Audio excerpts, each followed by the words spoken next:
Alright everyone, welcome back to the channel. So today's sermon, Universalist sermon, is going to be about 40 years in the wilderness and success. So this is going to be a story of success from the Bible that can inspire you in your own lives. That's going to be the main point of this Universalist sermon. So let's go ahead and read from, we got Joshua 5:6 here. I'm using the King James Bible, and which is this one verse is on page 180.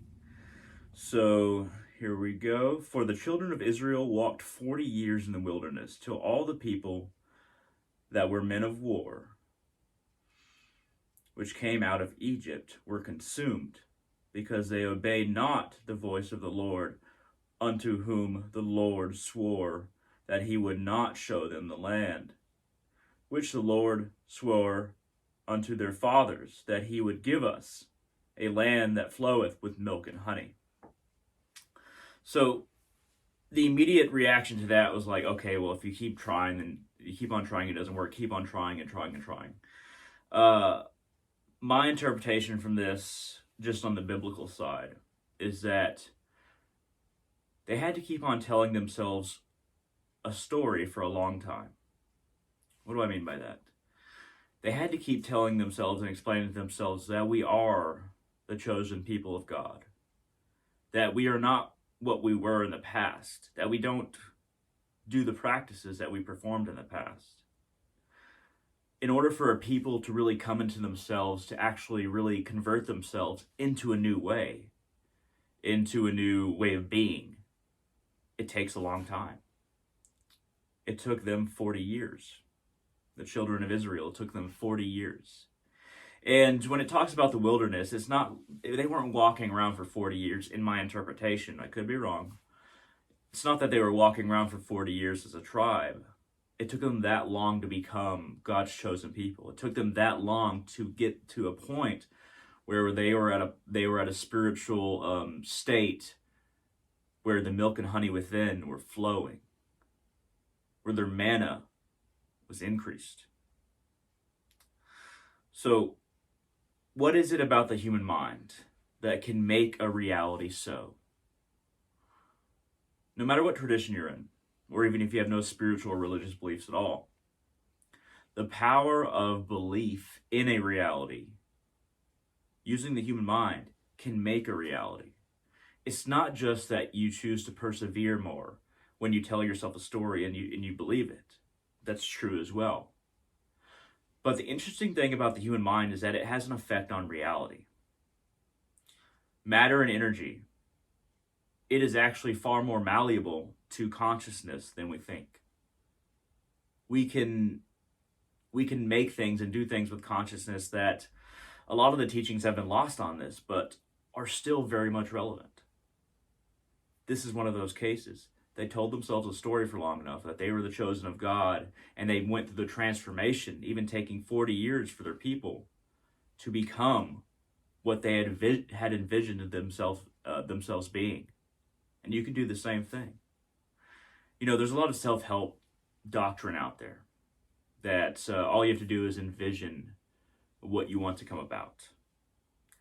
That's true, but I'd like to get a little bit deeper into that. So, when you're walking a path, be it narrow, if it's narrow, then it leads somewhere. If it's very, very wide, even in a singular spiritual tradition or spiritual practice or religion, it's very, very wide, it's going to take a long time to get to that narrow. But once the path becomes narrow, you're starting to tread upon the bricks of saints, of where fewer have come through. Perhaps it's not paved at all. Perhaps you need to find your own spiritual path. Perhaps you need to become your own religion. Because once you hit that narrow path, it's far easier to slip. And that's what 40 years in the wilderness is. At first, just focusing on the mission, but then it got narrower and narrower. And the men of war, the men who would not tame their masculinity, even before God, who would not tame their ego even before God, they did not reach the land because the path was so narrow. It became so narrow that men like that couldn't walk it. And of course, women as well. So there's another piece of this that I think gets to the point. So let's go ahead and continue. And their children, whom he raised up in their stead, them Joshua circumcised, for they were uncircumcised, because they had not circumcised them by the way. Once again, they had not checked their masculinity in the way. Now, circumcision is both a symbol and a practice. As far as the practice itself, I can't tell you. I don't have the expertise or ability to tell you, as far as a practice, how it is physically beneficial, other than, ancient cleanliness. But so I won't touch upon the practice, but it as a symbol is definitely curtailing one's egoic masculinity and kind of succumbing to God's word, God's law. This can apply to anyone, not just Christians.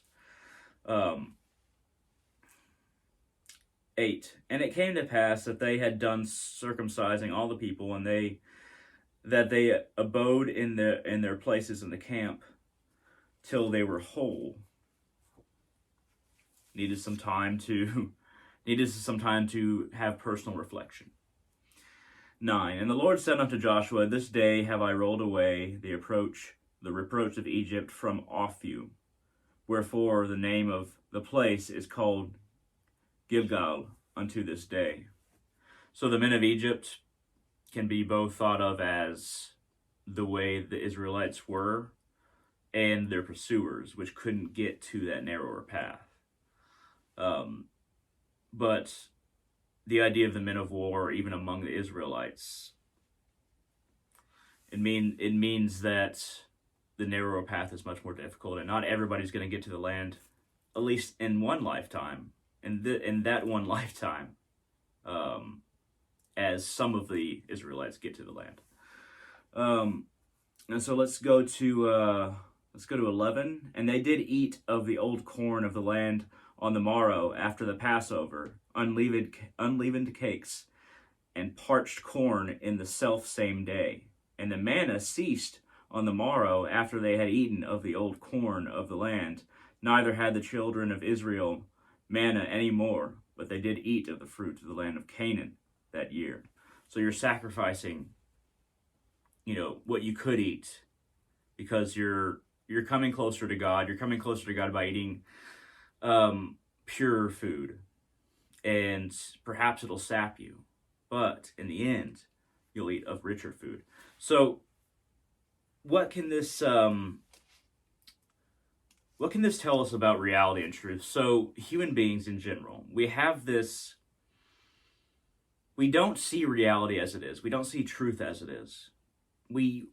Our entire psyche, our entire mind, even our body and our eyes even, are filters to see what is. We don't actually even see anything before us. We only see the light that bounces off everything. We never even truly see ourselves. When we hold up a mirror, it's just light bouncing back. We never see ourselves. When you look around, you might not see anything supernatural with the apparatus that you have. But with a trained mind and trained abilities, your filter becomes clearer. A lot of people assume that we can see everything that is with the filter that we have, be it the mind or be it the body. But there needs to be a cleaning of that filter. There needs to be an attuning of the frequency of the mind. And once you get your mind into a place where your thoughts are not so multifarious, they're very focused, they were very deliberate, they were very, I guess you could say, powerful, then that's when you can organize your thoughts like you would a blueprint. When you can focus your mind enough to organize your thoughts to create a blueprint for your life, the energy that you put into it through that same ability of making the blueprint makes the reality happen. It isn't easy to understand. And for a lot of magical practitioners and a lot of yogic practitioners, a lot of, practitioners that don't just rely on faith, we know how hard it is to make that way of producing reality through our thoughts. We know how difficult that is. It takes time, it takes practice. One could even say it takes 40 years. So, as I said, the men of war died because their masculinity was untempered and still defiant against God's authority. And I said circumcision is both a symbol of tempered masculinity and a relinquishment of masculine ego and a practice. So, when you're relinquishing, you don't have to lessen your masculinity necessarily. It just needs to be honed. True masculinity is both duty and appropriate action. So you have a duty to defend your family, a duty to even defend what you believe in. But with appropriate action, and even saying things is an action, with learning appropriate action alongside that, you are able to decipher the difference between having to come to blows and being able to see that is not necessary. Or, trying to defend your beliefs, but also being willing to listen to other people's beliefs. Walking your path, but not inflicting your path onto others. Very important difference. So in our own lives, what I can recommend to you, as far as the subject of today, this Universalist sermon, is that decide what your path is. Look as closely as you can at as many paths as you can. But once you find it, realize that at the beginning it'll be easy. But as you go on, it'll get harder and harder. But don't stop telling yourself the story of your success, because that story that you tell yourself, it need not just be imagination. It will become an actuality if you keep on telling yourself that story as you walk.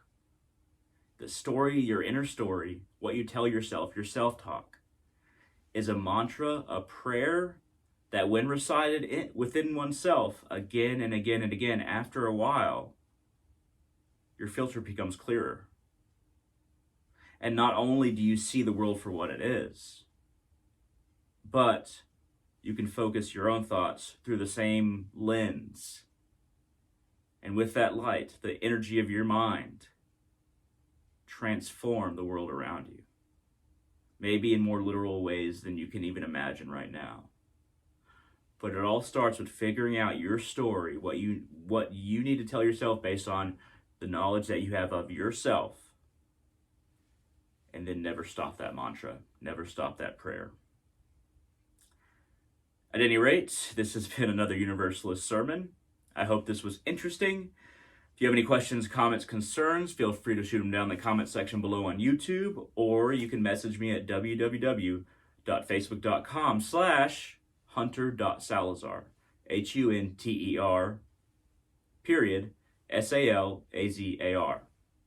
And even if you have criticism, I'm willing to have a conversation. Even if you want to ask me questions about other parts of the Bible or just opinions, all of this is really my opinion. I could be wrong about everything, and I'm completely open about that. I could be wrong about everything. I don't think that I have some authority over you, or I have special expertise over any of you. So if we can enter a conversation, and this involves not just your communication with me, but everyone else, if we can enter a conversation on an even level and just talk, maybe even debate, without saying, oh, well, I know more because of this, or I know more because of that. Let's just talk about things. Even in Christianity, it seems like the Bible isn't just talked about. It's more defending very basic parts of the Bible that a lot of the people who do that never really even entered into an honest conversation about, what does this mean? What does that mean? It's very important to do that. Not just with the Bible, but with everything. Just be willing to approach your fellow human being on that level, because then we can understand far more, we can become far more, we can go further than we ever could if we remain divided because we get angry over somebody's interpretation or somebody's understanding or somebody's religion or spiritual path. Together we move forward, even if we travel different paths. At any rate, thank you very much for watching, and I hope all of you find yourselves